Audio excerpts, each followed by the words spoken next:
My name is Evelyn Hart, and I'm 42 years old. My life has always been built on logic, patterns, and the quiet comfort of things that hold. I work as a data analyst, which probably surprises no one. Numbers calm me. Structure calms me. Predictability has never felt like a trap. To me, it has always felt like safety, like care, like love made visible. My husband Daniel used to say that was what he loved most about me. For 14 years, he called me his anchor. That was my role. I provided. I organized. I steadied the ground beneath us so he could drift through different versions of himself without ever fully falling. When he wanted to launch a boutique coffee subscription service, I supported it. When it collapsed after burning through more money than either of us should have been comfortable with, I absorbed the loss and kept us afloat. When he decided 6 months later that his real calling was wellness coaching, then, later, part-time fitness training, I adjusted the rest of our life around his new passions the way I always did. I paid the mortgage. I handled the investments. I managed the insurance.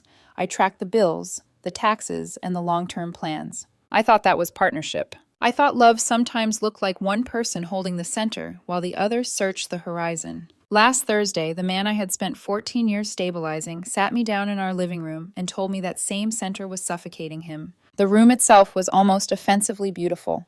Daniel had insisted on redecorating it last fall in soft creams, pale woods, and muted stone tones he said would make the space feel lighter. There was an oversized ceramic vase on the console table near the window that had cost more than my first car payment. A decorative beam stretched over the media wall, purely aesthetic, not structural, but apparently essential to the atmosphere. Every inch of that room reflected the life I had financed, and he had curated. He sat across from me on the linen sofa and wouldn't quite meet my eyes. Instead, he kept glancing toward the window, toward his own reflection in the glass, as if he were rehearsing himself in real time. "Evelyn," he said finally, in that low, careful tone people use when they want credit for being gentle, while they do something brutal. "I need some space." I said nothing. Years of working with data teach you one very useful thing. The preamble is rarely for the person receiving the message. It is for the person trying to survive saying it. He folded his hands and exhaled slowly. "I feel like I'm losing myself. I don't even know who I am anymore." Still, I waited. "You're an amazing woman," he said. "You've done so much for us, for me. You're steady and kind, and you always show up, but—" He hesitated, then gave me a sad smile that felt practiced. "You're not fun anymore. We're not fun anymore. Everything is so planned, so careful, so safe. I feel like I can't breathe inside this version of our life." For a second, I just stared at him. Not because I didn't understand the words. I understood them perfectly. That was the problem. I looked around the room he was criticizing me from, the room inside the house I paid for, the house where every polished surface, every expensive design decision, every soft luxury had been made possible by the safe life he suddenly found unbearable. Something inside me didn't shatter. It hardened. Because the truth was, his speech didn't arrive in a vacuum. It landed on top of months of smaller things that had already been gathering shape in my mind. The secretive smiles at his phone. The sudden bursts of laughter at messages he turned away from me before answering. The expensive new workout clothes from boutique brands I knew he would never buy with his own money unless someone was watching. And the way he had started saying Serena's name with a little too much casualness. Serena, his ex-girlfriend, who had apparently resurfaced as a friend. Serena, who had become his new tennis partner at the club 3 months ago. Serena, who according to Daniel, had changed a lot and was now in a really grounded place. Grounded. That was the word he used while he was slowly floating away from the person holding up his life. I studied him then, really studied him. The fresh haircut, the shirt I'd never seen before, the careful scruff, the wedding ring he had stopped wearing consistently over the last 2 weeks because, as he'd joked, metal had started to feel symbolically heavy. At the time, I had let it pass. Sitting there now, I watched all those little points connect with a terrible kind of grace. He was waiting for me to react, to cry, to ask who she was, to promise to be looser, lighter, more spontaneous, to offer him some reset built around earning back a man who was already halfway gone. Instead, I said, "Done." The silence after that was immediate and absolute. His face changed first. Confusion flickered across it, then something sharper. "Done?" he repeated. "You said you want a trial separation," I said evenly. "I'm agreeing." He blinked. "Just like that?" Yes. You're not even going to fight for us? The question almost made me laugh, though there was nothing funny in me. As if I hadn't already been fighting for us for years in invisible ways he had mistaken for duty.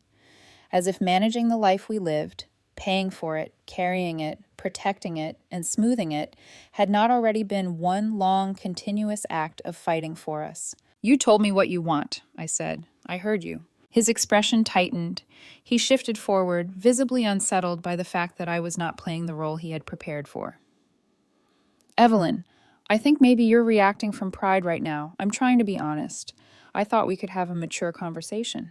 We are. No, we're not, he said, a little faster now. You're shutting down. I'm not saying this has to be permanent. But that was the first fully honest thing in the room. Not because he meant it. Because permanence was exactly what his body was broadcasting, even while his mouth tried to preserve an escape hatch.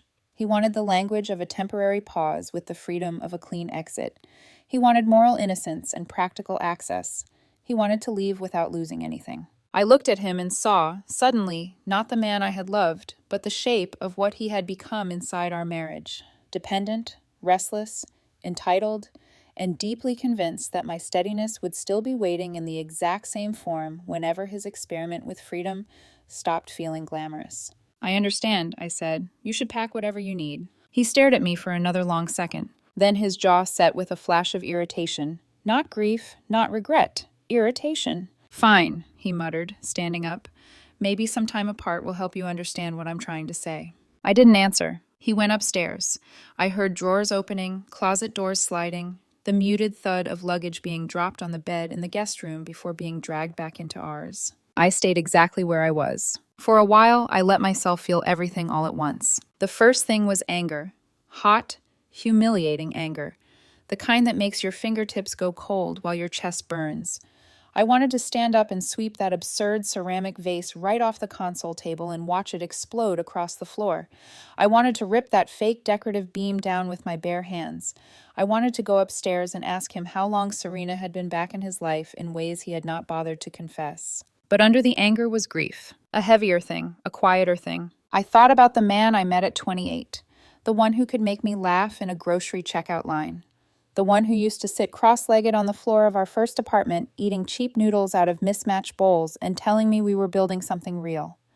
I had loved that version of him without calculation, without defense. I don't know when he started mistaking devotion for confinement. I don't know when I started mistaking overfunctioning for love. Maybe neither change happened all at once. Maybe that is how people leave each other even before they physically go. In tiny permissions, tiny silences, tiny avoided truths. An hour later, he came downstairs with 2 bags and a garment duffel slung over one shoulder. He had changed into a fitted jacket, which told me more than he meant it to. He wasn't going somewhere temporary. He was going somewhere he cared about how he arrived. He paused in the entryway, keys in hand, and looked at me like he was still waiting for the final emotional scene to begin. Maybe in a few weeks we can talk, he said, once emotions settle. I looked up at him from the chair. Maybe, I said. He hesitated. Then he left. The front door clicked shut with such ordinary softness that for a second it felt unreal. No dramatic slam, no shouting, just the sound of a life-changing shape. I sat there a little longer in the silence he had asked for. Then I reached for my phone. I did not call a friend. I did not call him back. I did not search Serena's name, though I wanted to. I searched for the number of a highly recommended family law attorney named Victoria Cross. When her office sent me to voicemail, I left a clear, concise message. My name, my situation, my request for a consultation as soon as possible. She emailed me back 32 minutes later with an appointment for the following morning. That night I barely slept. But by morning, the grief had thinned into something colder and far more useful. Clarity. A separation is not just an emotional event. It is a legal one, a financial one, a logistical one. It has dates, records, and consequences. Daniel had asked for space as though space were a soft and poetic thing. In the real world, space has boundaries. It has paperwork. If he truly wanted another life, I would not stand in the doorway begging him to come back. I would simply make sure he entered that life honestly. Victoria Cross did not look like the kind of woman people underestimated twice. Her office was quiet, minimalist, almost severe. No unnecessary decor, no soft distractions, just clean lines, glass, and the kind of order that suggested everything inside it had already been thought through 10 steps ahead. She listened to me without interrupting. That alone set her apart from most people in my life. I explained everything in a steady voice. Daniel's request for a trial separation, his sudden need for freedom, the months of subtle behavioral shifts, the reappearance of Serena, the way he had already emotionally exited long before he physically walked out the door. When I finished, Victoria folded her hands on the desk and studied me for a moment. "Do you want reconciliation?" she asked, "or protection?" The question landed heavier than anything Daniel had said the night before. Because it was honest, not emotional, not hypothetical, not wrapped in comforting language, just a clean division between two realities. I didn't answer immediately. Some part of me, the part that still remembered who he used to be, hesitated. But that part had already been speaking for years, and it hadn't been listened to. "Protection," I said. She gave a small nod. "Then from this moment forward," she said, her tone calm and precise, "everything you do must be transparent, documented, and defensible. No impulsive decisions, no retaliatory actions. You are not reacting. You are establishing order." That word again, the same thing Daniel had called suffocating. Victoria slid a legal pad toward herself and began outlining the steps as if she were mapping coordinates. "The moment of separation is a legal marker," she continued. "Your finances, your liabilities, your responsibilities, they all need to be clearly defined starting now." I listened carefully. This was the language I understood.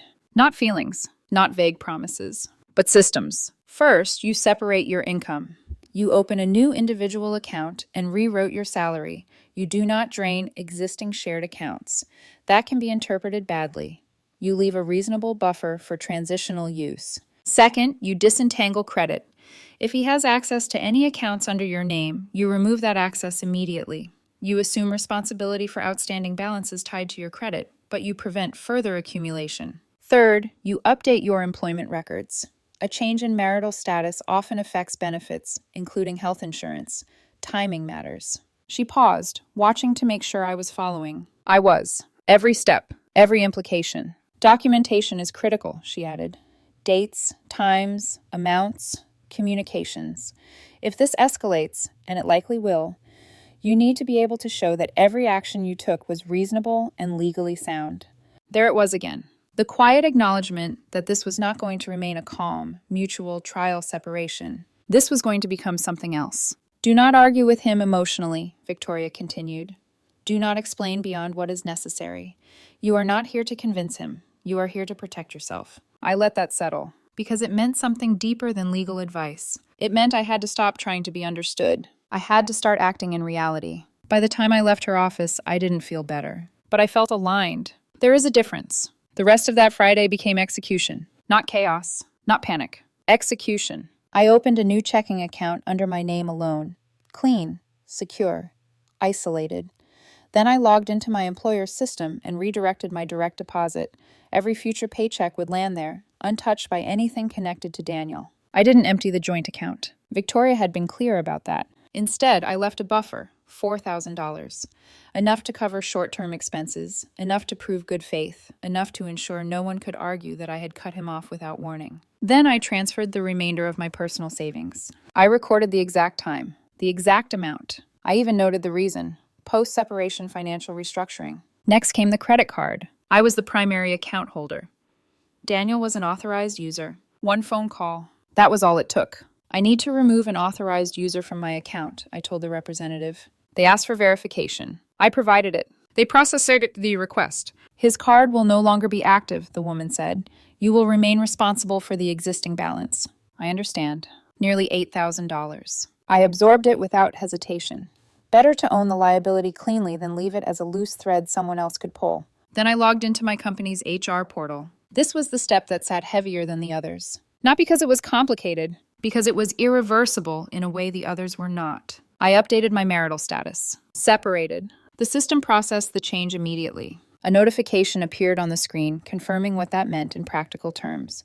Dependent benefits would terminate at the end of the current month. I stared at the date, June 15th. 15 days. That was the remaining window. After that, continuation coverage would be offered, but at full cost. Expensive. Very expensive. I knew exactly how expensive. Because I handled those numbers every year, And I knew something else too. Daniel's migraine medication. He had struggled with it for years.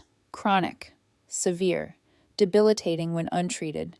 The prescription alone, without insurance, cost more than $600 a month. I didn't smile. I didn't feel satisfaction. But I did feel the weight of reality settling into place. He had asked for independence. Independence comes with cost. He came back the next day. Saturday, late morning. The sun was too bright for the mood he carried in with him. He walked in like nothing had fundamentally shifted, like this was an intermission. "Hey," he said casually, dropping his keys into the bowl by the door, as if it still belonged to both of us. "Just grabbing a few more things." I nodded once. "Take what you need." He moved through the house with an ease that would have felt normal 24 hours ago.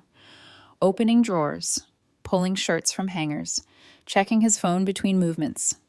At one point, he laughed quietly at something on the screen. Not with me, at something else. Someone else. When he came back downstairs, he leaned against the kitchen counter and looked at me with that same faint, almost indulgent smile. "Hope you're not too lonely rattling around in this big place," he said.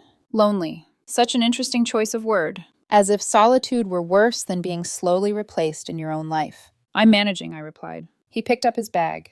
"Oh, and Evelyn," he added, like an afterthought. "Let's not make this complicated, okay? It's just space. We'll figure things out in a few weeks." There it was again. The assumption that everything he was stepping away from would remain perfectly preserved, waiting for him to return and reassess at his convenience. "I've already started the formal process," I said. He blinked. "Process?" "The separation," I said calmly. "Legal and financial. You might want to speak with an attorney." For a second, he just stared at me. Then he laughed. Actually laughed. "Evelyn, come on," he said, shaking his head. "You're being dramatic. This isn't a divorce. It's a break." I held his gaze. "It's a separation," I said. "And it has consequences." He exhaled sharply, clearly irritated now. "Okay, fine. Do whatever you need to do. Just don't turn this into something it doesn't have to be." That was the difference between us. He still thought this was optional. I knew it wasn't, because the moment he walked out that door for someone else, even if he hadn't said her name out loud, it had already become something irreversible. He slung his bag over his shoulder and headed for the door. "Try not to overthink everything," he added, almost as a final jab. The door closed behind him. And for the first time since this began, I allowed myself a small exhale. Not of relief, but of certainty. He had no idea what was already in motion. And I was done explaining it to him. It took 5 days for reality to reach him. 5 days of whatever version of freedom he had imagined. 5 days of curated independence, late mornings, careless laughter, and the illusion that life could be lived without structure because someone else had always quietly maintained it. Then, on Wednesday afternoon, the first crack appeared. My phone lit up with his name. I stared at it for a second before opening the message. "Daniel. Hey, this is weird. My card just got declined at the store. The cashier made it super awkward. Can you call the bank? I think there's something wrong with their system." I read it twice. Not because I didn't understand. Because I did. Completely. There was no anger in his message. No awareness. Just mild inconvenience dressed as expectation. I typed my response slowly. "Me. There's no system error. I removed you from the account last week. We're separated, Daniel. Our finances are separate now, too." The typing bubble appeared immediately. Disappeared. Appeared again. Paused. Then, "Daniel, you did what?" "Evelyn, I needed that card. I was literally in the middle of buying something. Why would you do that without talking to me?" I leaned back in my chair, reading the words without emotion. Needed. That word again. As if access to my resources was a basic utility of his life. "Me. I did talk to you. I told you I was starting the formal process. This is part of it. You can use the debit account for now." Silence. A longer silence this time. Long enough that I knew exactly what he was doing. Checking the balance. Calculating. Reframing. The $4,000 I had left there was doing exactly what it was supposed to do. Cushioning the fall, just enough that it didn't feel like impact yet, while making it very clear that the ground had changed. His next message came slower. "Daniel, this feels extreme." I didn't reply, because this wasn't about feelings. It was about reality. The real confrontation came Saturday morning, 9:02 a.m. The doorbell rang once, then again longer this time. I already knew it was him. What I didn't expect was that he wouldn't come alone. When I opened the door, Daniel stood there with his mother beside him, Marianne, a woman who had spent 14 years treating me less like a partner and more like a long-term solution to her son's instability. To her, Daniel was not irresponsible. He was creative, not unreliable, but searching. And my role in that narrative had always been simple: support the search, no matter how long it took or what it cost. Her eyes swept over me the moment the door opened. Sharp. Accusing. "Evelyn," she said, stepping inside without waiting to be invited, "we need to talk." Daniel followed her in, already tense, already carrying the weight of something he hadn't been prepared to handle. I closed the door behind them calmly. "What's going on?" I asked, though I already knew. Marianne turned to face me fully. "You canceled his card," she said, her voice firm with righteous indignation. "Are you trying to humiliate him?" There it was. Not concern. Not curiosity. An accusation. "I'm establishing financial boundaries," I said evenly. "That's standard during a separation." Daniel let out a short, disbelieving laugh. "Boundaries? This isn't some business contract, Evelyn. This is my life." "Yes," I said, "and you chose to separate it from mine." His jaw tightened. "You're doing this to punish me, because I wanted space, because I was honest with you." Honest. The words sat between us like something fragile and dishonest at the same time. "I'm not punishing you," I replied. "I'm giving you exactly what you asked for." Marianne shook her head, stepping closer as if proximity would give her argument more weight. "This is cruel. He's going through something. He's trying to figure himself out. And you're cutting him off like this?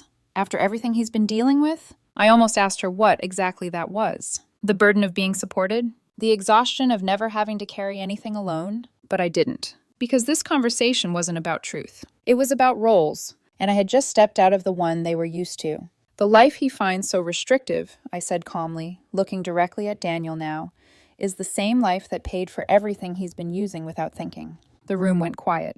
Not because they agreed. Because they didn't expect me to say it out loud. I let that sit for a moment. Then I continued. "And since we're discussing logistics, there's something else you need to know." Daniel frowned slightly. "What now?" "I updated my employment records," I said, "which means your coverage under my health insurance ends at the end of this month." The words landed differently. He didn't react immediately. Marianne blinked. "What does that mean?" she asked. Daniel's face had already started to change. Not anger. Not yet. Something closer to calculation. "My medication," he said slowly. "Evelyn, my migraine prescription." "Yes," I said.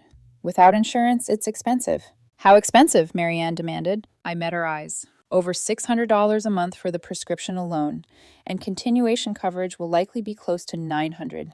The silence that followed was no longer tense. It was heavy. Real. Marianne's expression shifted first. "That's insane," she said. "You can't expect him to pay that." I kept my eyes on Daniel. "He'll receive information about continuation coverage in the mail. It will explain his options." "This is unbelievable," Daniel said, his voice rising now. "You're seriously doing this? Over what? Because I said I needed space?" "No," I said quietly, "because you chose to leave." "That's not the same thing." "It is." He stared at me like he didn't recognize me. And in a way, he didn't. Because the version of me he knew would have softened by now. Explained more. Reassured him. Made the consequences feel temporary, negotiable, reversible. This version of me didn't. "You're being cold," he said finally. "No," I replied. "I'm being clear." Marianne stepped in again, her voice sharper now.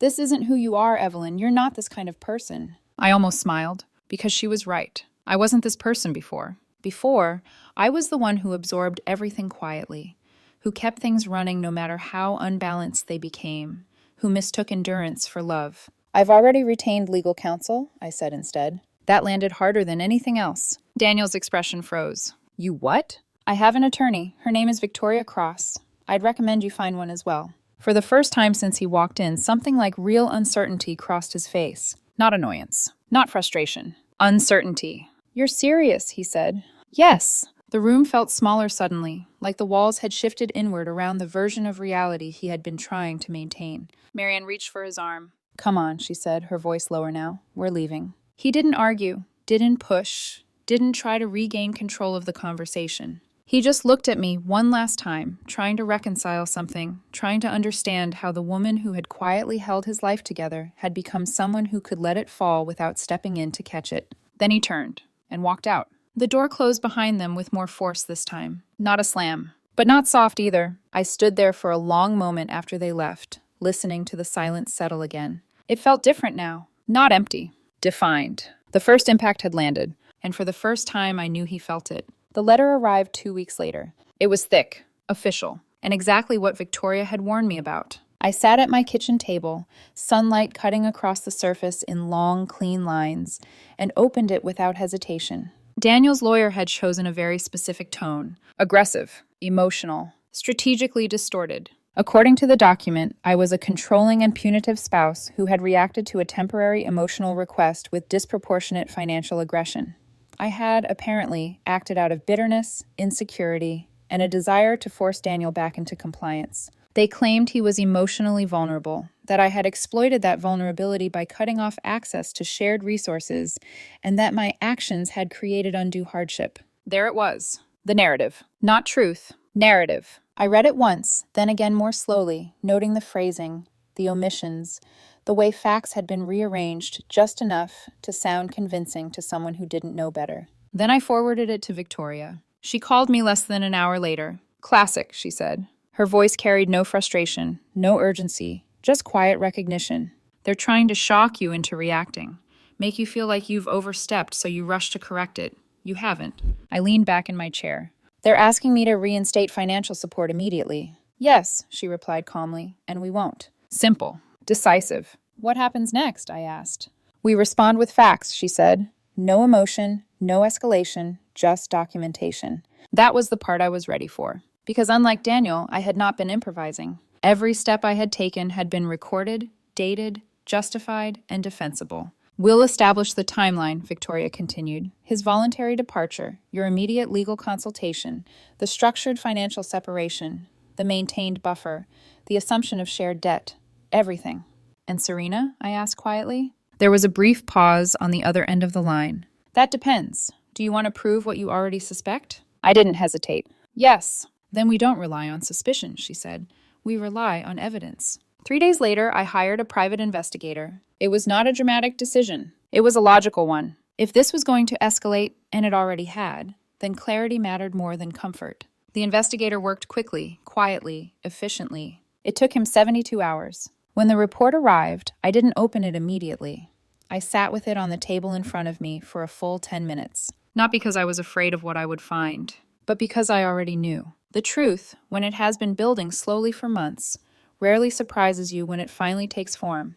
It simply confirms what you've been trying not to name. When I finally opened the file, everything inside was exactly as expected. Dates, times, locations, photos. Daniel and Serena entering her apartment building, leaving together the next morning. Multiple nights. Not recent, not post-separation. Before. There was one image in particular that held my attention longer than the others. They were sitting on her balcony in the morning light, coffee cups in their hands, leaning toward each other in a way that was not casual, not ambiguous, not new. Comfortable, familiar, intimate. I closed the file. Not slowly, not dramatically, just decisively. Because that was the moment the last uncertainty disappeared. This wasn't a man searching for himself. This was a man who had already found something else and wanted to keep both. Victoria's response took 4 days to draft. 4 days of precision, careful language, and building something that didn't just argue, but dismantled.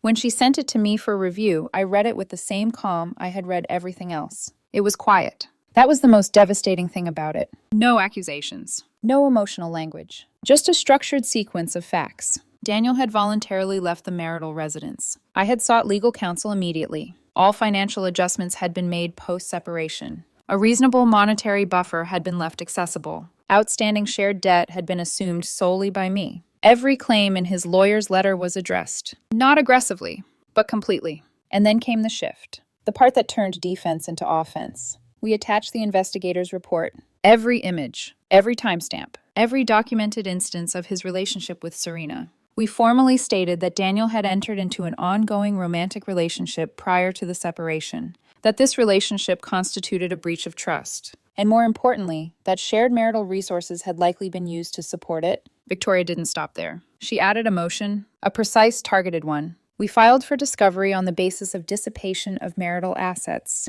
We requested access to Daniel's financial records. And Serena's. That was the moment the situation changed. Because until then, Serena had existed outside the consequences. She was the fantasy, the escape, the person Daniel could move toward without cost. Now she was part of the case, and cost was coming. The reaction was faster than I expected. Not from Daniel, from her. 3 days after the response was delivered, my phone rang from an unknown number. I almost didn't answer, but something told me to. Hello? There was a pause. Then a voice, smaller than I expected, unsteady. Evelyn, she said. Serena. I didn't speak. I think there's been a misunderstanding, she rushed out. I didn't know. Daniel told me you two were basically over, that it was just paperwork at this point. Her voice trembled. Not with guilt. With fear. I see, I said. That report. Your lawyer. She's dragging me into this, Serena continued, her words speeding up. I'm not part of your relationship. I don't want to be involved in any legal situation. I leaned back in my chair, calm, measured. You became involved when you accepted things that weren't yours, I said. Silence. She started, then stopped. I didn't know about the money?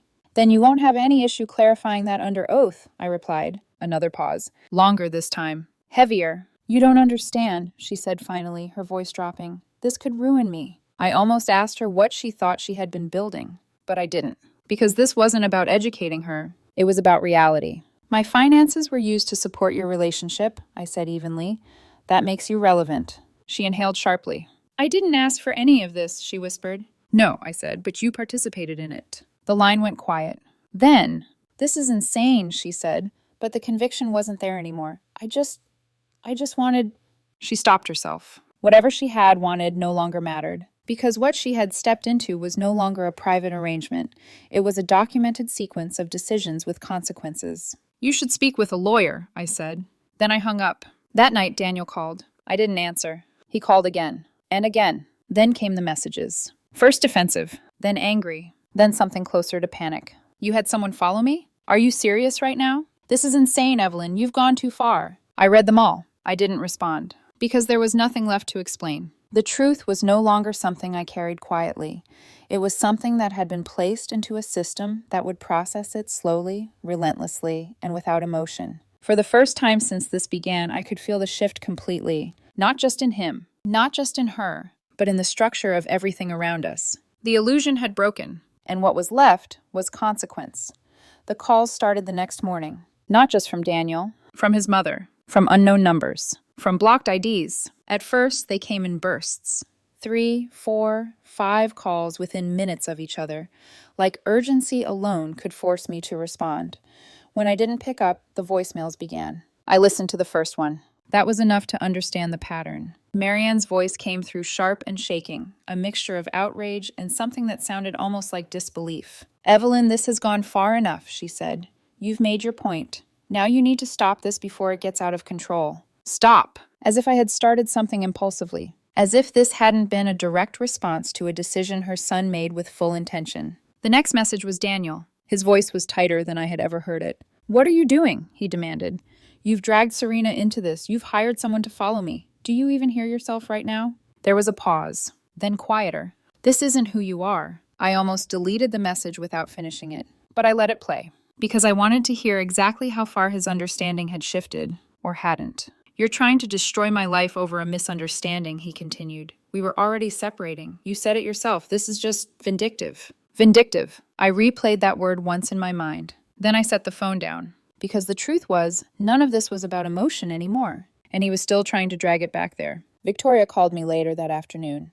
They're reacting exactly as expected, she said. Serena contacted me, I replied. I'm not surprised. She's scared. Yes, Victoria said calmly, because she didn't anticipate consequence. That was the pattern, wasn't it? None of them had. Not Daniel, not Marianne, not Serena. They had all operated under the same assumption, that I would absorb whatever happened quietly, rationalize it, and continue maintaining the system they benefited from. Now that the system had changed, they didn't understand it. They'll try to pressure you, Victoria continued, emotionally, socially, whatever they can use. It's important that you don't engage outside of documented communication. I haven't responded.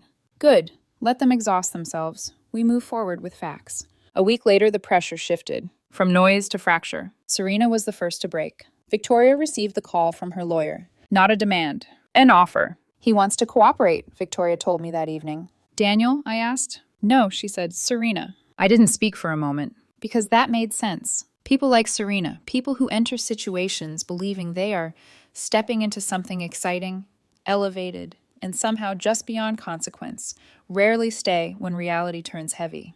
What does cooperation look like? I asked. A full statement, affidavit, timeline, financial acknowledgement. In exchange, we remove her from further proceedings.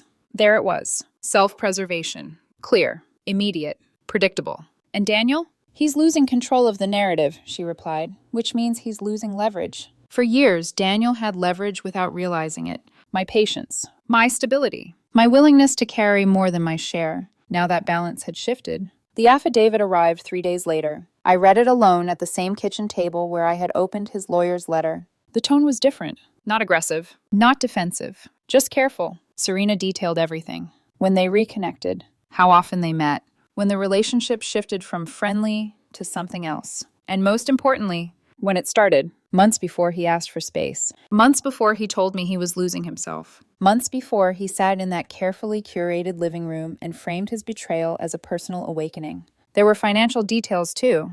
Dinners, trips, gifts, all tied back in one way or another to shared resources. To money I had earned. Money I had managed. Money I had believed was supporting a life we were building together. I didn't cry. I didn't feel shocked. I just understood. Fully. Finally. Because this wasn't about one decision. It was about a pattern, a slow erosion of truth that had reached its natural conclusion. Daniel called again that night. This time I answered. Not because I needed to, but because I wanted to hear what was left. His voice was different, lower, less certain. Evelyn, he said. No accusation. No anger. Just strain. I think we need to talk, he added. I didn't respond immediately. I let the silence stretch. Then, there's nothing to talk about, I said. There is, he insisted quickly. This has gone too far. We can fix this. We just need to...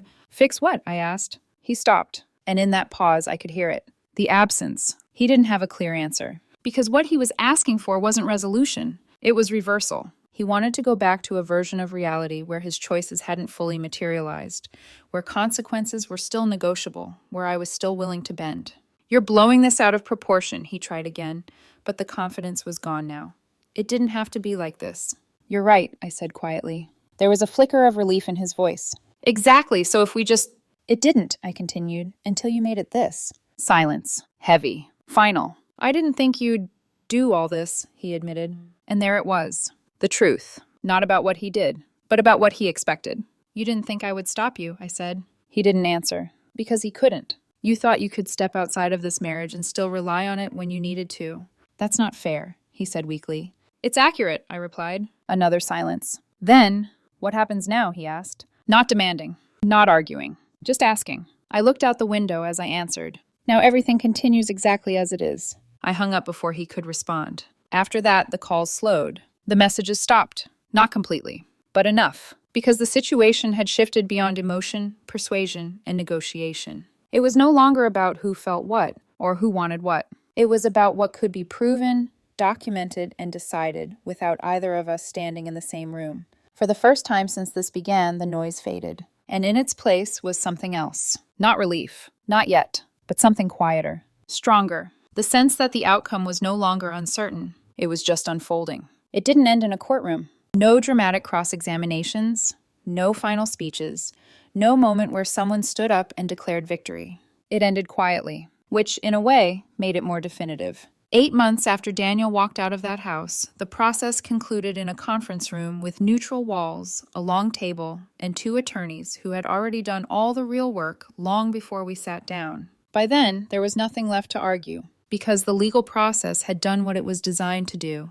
It had taken everything emotional, everything distorted, everything framed as opinion, and reduced it to fact. Serena's affidavit had been the turning point, not because it was dramatic, but because it was complete. Dates, messages, financial overlaps, confirmations of timing that erased any ambiguity about when their relationship had actually begun. It dismantled Daniel's version of events with a precision no argument could compete with. And once that happened, everything else followed. His lawyer stopped pushing. The tone of their communication shifted from aggressive to practical. Settlement, terms, closure. The house was sold. That part was simple. It had always been our primary marital asset, and the law treated it accordingly.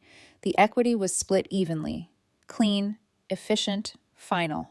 My portion was enough to secure a down payment on a smaller place. Not as large, not as curated, but entirely mine. Daniel's portion came to him as a single payout. A final transfer. The last time anything I had built would directly support his life. Spousal support became his final point of resistance. He tried, not aggressively, not confidently, but persistently. He argued that the separation had disrupted his ability to stabilize, that he needed time to rebuild, that the lifestyle we had shared should be considered in determining ongoing support. But the facts were already in place. The timeline, the infidelity, the financial dissipation, the documented use of shared marital resources to support a relationship that had existed long before he asked for space. It all worked against him. In the end, the court granted him minimal rehabilitative support. 2 years, a controlled amount. Enough to transition, not enough to maintain the life he had walked away from. The difference mattered, because for the first time in his adult life, he would have to sustain himself without leaning on something he didn't build. The financial recovery came next. That was the part Victoria had been most precise about. The dissipation claim. Every dollar that had been traced,